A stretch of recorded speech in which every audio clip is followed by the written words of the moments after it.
everybody. Good morning, and welcome back to another Sunday morning with the Blerd Church of Anime.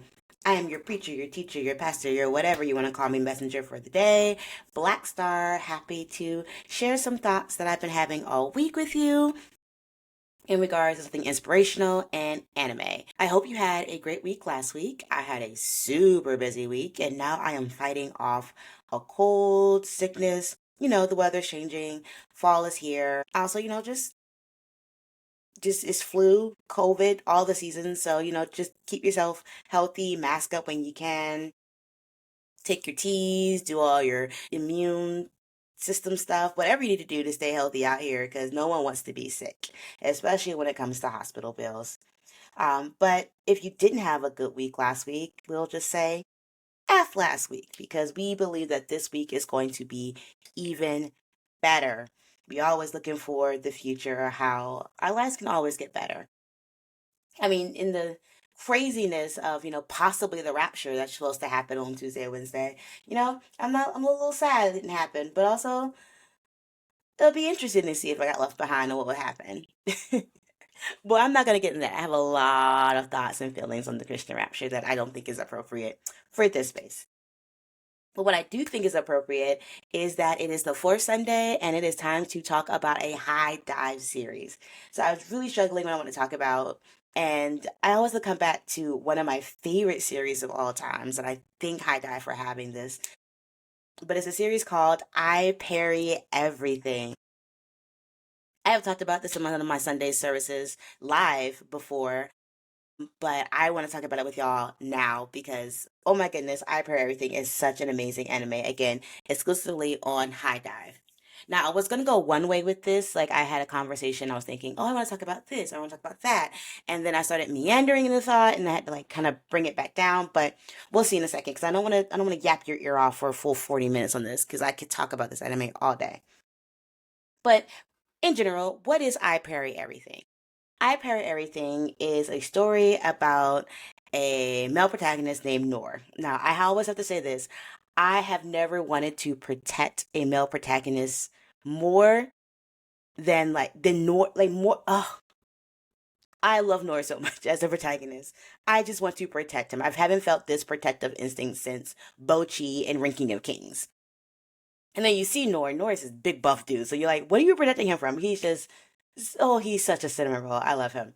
But anyway, you're telling the story, you're getting the story of Noor. Around when Noor is 11, both his mother and father have died, and he's living on this farm alone. And thinking about the last words of his mother before she died, she tells him to like live the life that he wants. And he's always been interested in being an adventurer. His dad used to read him stories about adventures, swords, and fighting dragons and saving the people and blah, blah, blah. So he decides to leave his small little farm homestead and travel to a city to sign up to become an adventurer. He gets to the city, he goes to the adventure, or the little place where they do all the adventures, and he's like, I want to be an adventurer. And the guy at the front desk is like, well, you need some skills, because in this universe, you don't just sign up to do the thing. You actually need to have like some actual skills that will like make you safe to be an adventurer. But they're like, there's a school down the road that will teach you the skills you need, and then once you get some of those skills, come back and we'll sign you up. And so he goes there, and there's like different schools for the different classes of adventurers, like a warrior, being the tank, being the mage or the assassin, all that kind of stuff. So Nora's like, okay, I always thought about the adventurer with the sword. I'm gonna go be a warrior. So he takes this like 6 week, 3 months, I forget how long class. And they're doing all the training. He is the youngest person there. He's with all these grown folk, and at the end of it, he gains one skill. And if you remember the name of the series, you know what that skill is. My boy can parry. um, so no flaming swords, no attacks. He can parry. And the instructor's like, I don't think being a warrior is for you. Maybe you'll find your fortune somewhere else. And he's like, cool, sad about it, but you know what? I want to be an adventurer, so let me go over to tank school. Let me see if I can become a tank. Does the 6 week, 3 months, whatever the process is for them, gets like a basic skills, not enough to be the tank. And then he literally goes through every single school, sticking through the entire process, like the whole time. and coming out with only the most basics of skills. So my man has spent like a year plus, maybe, going to classes. He even went to be a clerk, and the clerk's like, "Listen, you have to already have holy mentor." He's like, "I'm gonna sit out here till you let me in." Like, my dude is relentless. So he gets all these like little basic skills. He goes back to the Adventurers Guild, and he's like, "I want to be an adventurer." And the guy's like, "Okay, tell me the skills you got." So he writes down, he's like, "Oh, these are all basic skills, my dude. You're gonna die. Like, I can't let this kid become an adventurer without having some real skills. I'm sorry, like, your dream's gonna have to end here." And Noah's like, "I get it, I understand." And he goes back to his farm. And that should be the end of the series, right? Because of course it's not. So then Noor decides, after hearing his first instructor, the sword master, talk about how like if you practice a skill enough, if you master a skill, it can like transform into another skill. So he's like, cool. What if I just keep training? Then I could gain other skills by mastering my basic skill of parrying. So this guy sets up a whole like training thing, and he trains like every day for like 8 to 10 years. I don't remember exact. And he starts off with parrying one sword, then he can parry 10 swords at one time, then 100. Now my boy can parry 1,000 swords or 1,000 things at one time. No new skills has come, but like he's OP when it comes to parrying. So he's like, okay, I'm gonna go back and try again. So now we have like not 11 or 12-year-old Noor, we have like adult Noor, like early 20s Noor. And he's like, I'm gonna go back. So he goes back to the city, goes to the Adventure Guild, and he's like, I want to be an adventurer. And they're like, okay, show me your skills. And he's like, it's still basic skills, my dude. We can't let you be an adventurer. You'll die out there.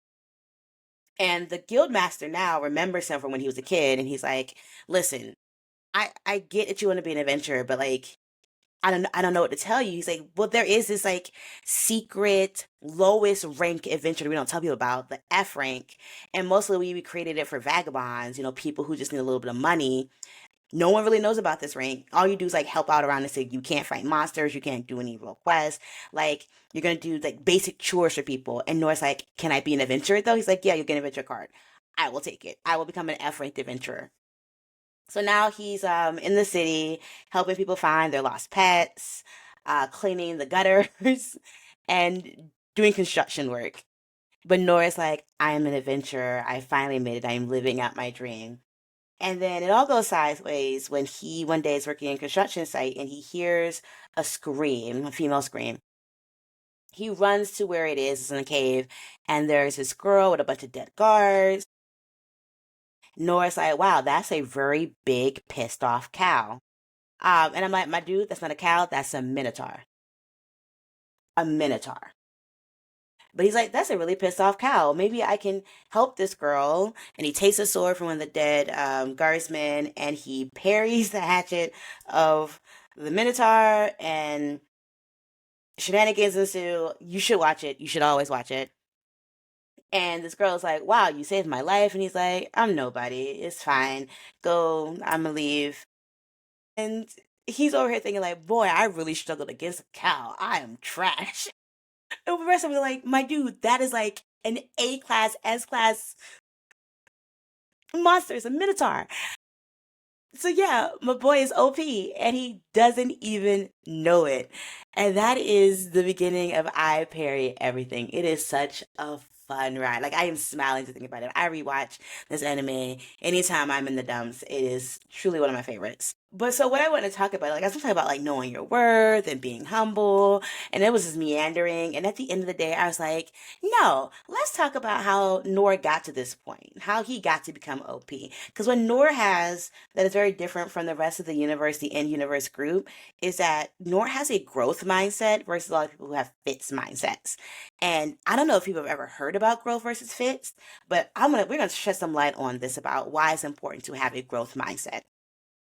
So for me, I did not hear about the fits versus growth mindset until like my second real job out of college. So like I'm in my mid 20s, grown up, sell, gone to college, got a degree, whatever.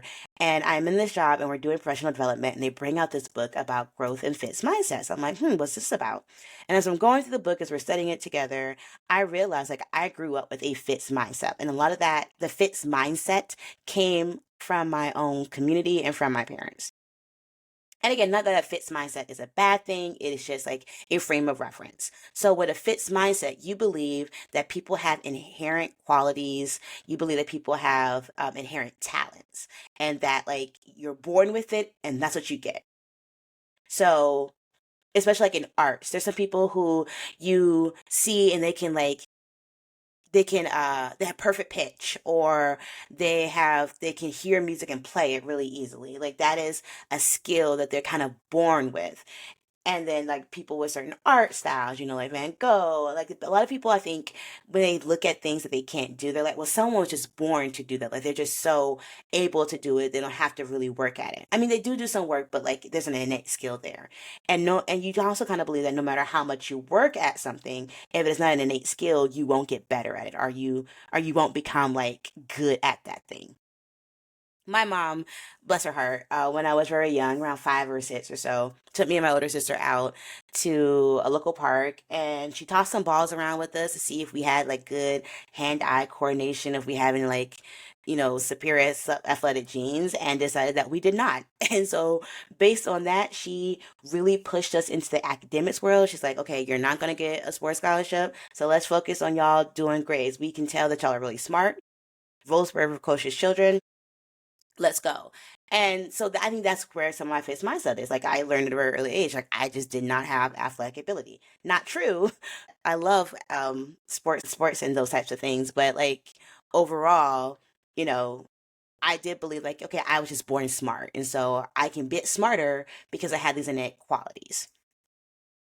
There are things I love to do. Like I ended up going to arts high school, and then also that was very interesting for me because I could see like amazing visual artists and amazing singers, and I'm thinking, well, you know what? I'm okay at these things. I have some innate talent, but like I will never get to the level of these other people because again, that fits mindset of like you are just born with it. Then we move on to the growth mindset, and the growth mindset is you can become better at it and become an expert the more you work at it. For some people, this is great. That means like if you truly love something, you put the time and the hours, you can become an expert. And that's true in a lot of skills. I think a lot of things you just have to learn and work at it. And for other people who push back on the growth mindset, it's like, okay, true, but like you can't tell a 5'4" person that they're gonna go to the NBA.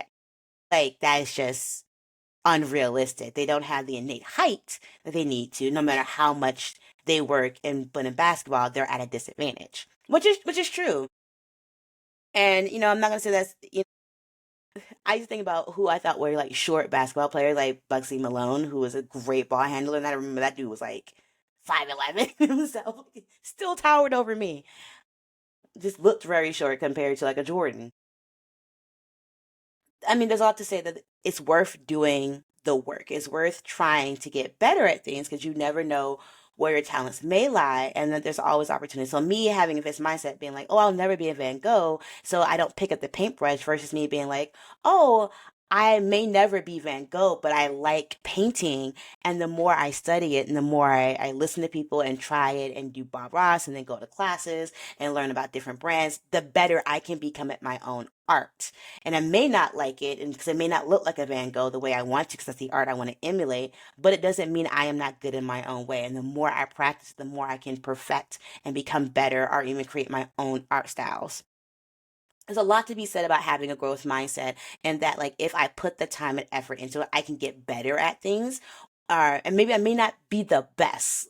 I may not beat Serena Williams in playing tennis, especially starting later in my life, but it is still a skill I can get really good at if I'm willing to put the work and effort in. And I think that is so encapsulated in what Noor does.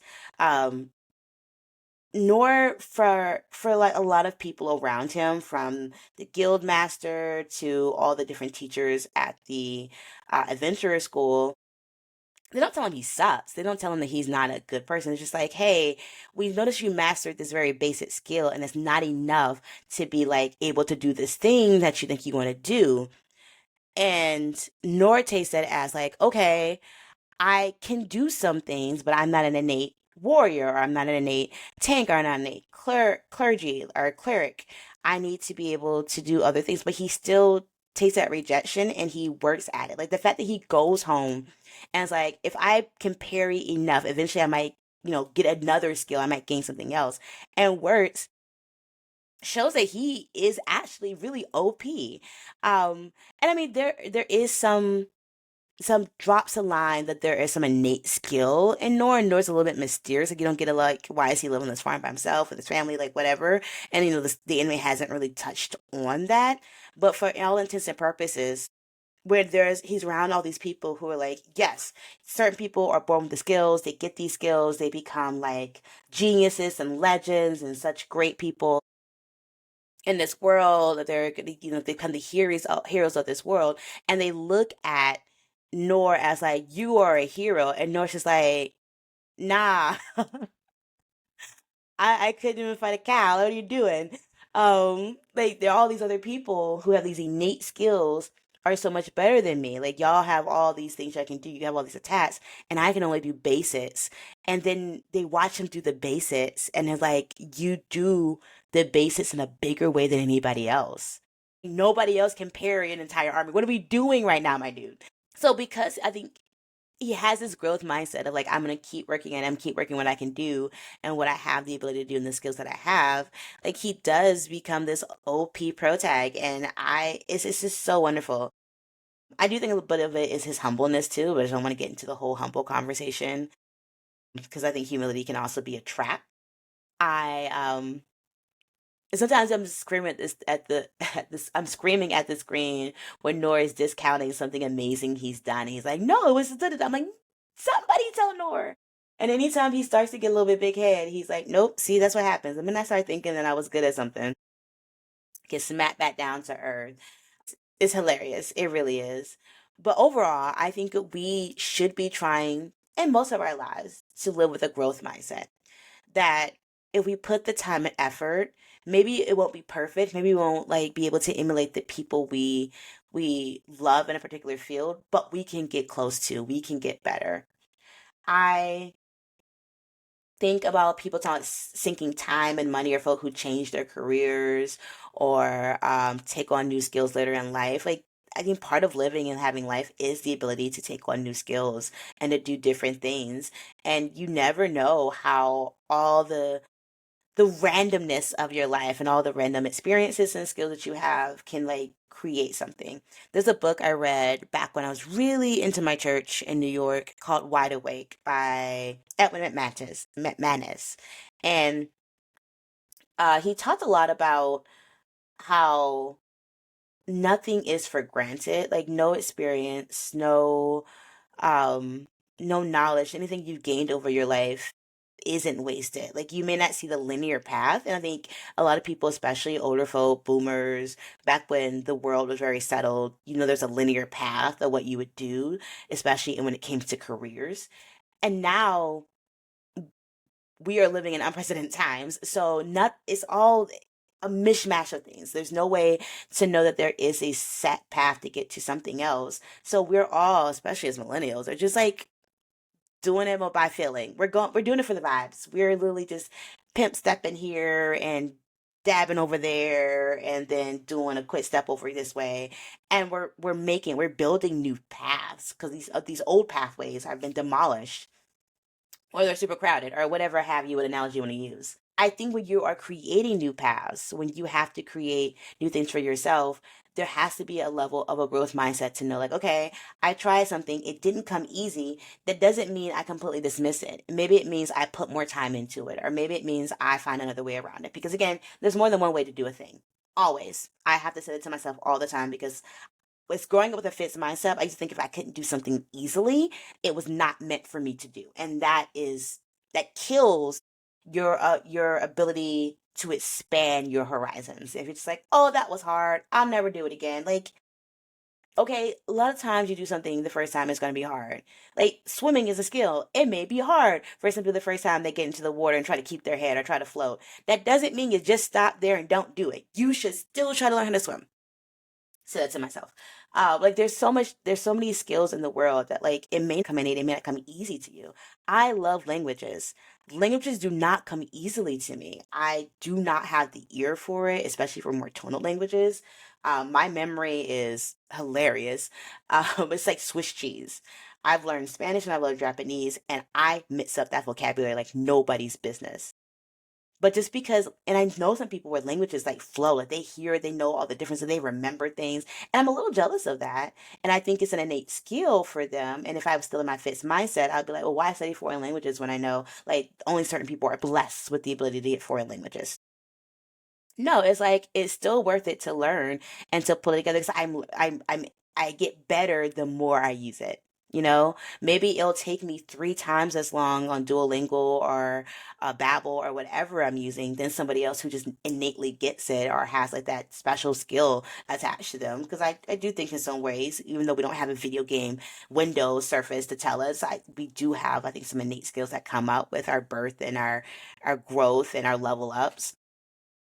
But yeah, I can still do enough to like be able to talk and go in different places. I have a friend whose native language is Spanish, and she sometimes tells me like you don't realize how much you do understand in Spanish because I'm always like I don't understand it. It's so hard for me. It's like no, I think you downplay it, but that's because I still do struggle with my own fixed mindset about what I am good at and what I can work at. And I don't want you to.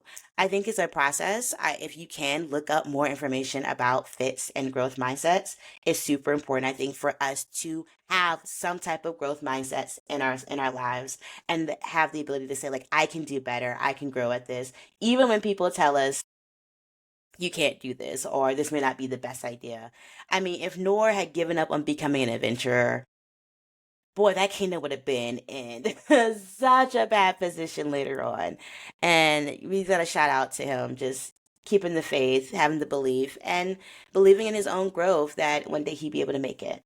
So as I mentioned before, this is a High Dive exclusive. You should go watch everything. I Parry Everything.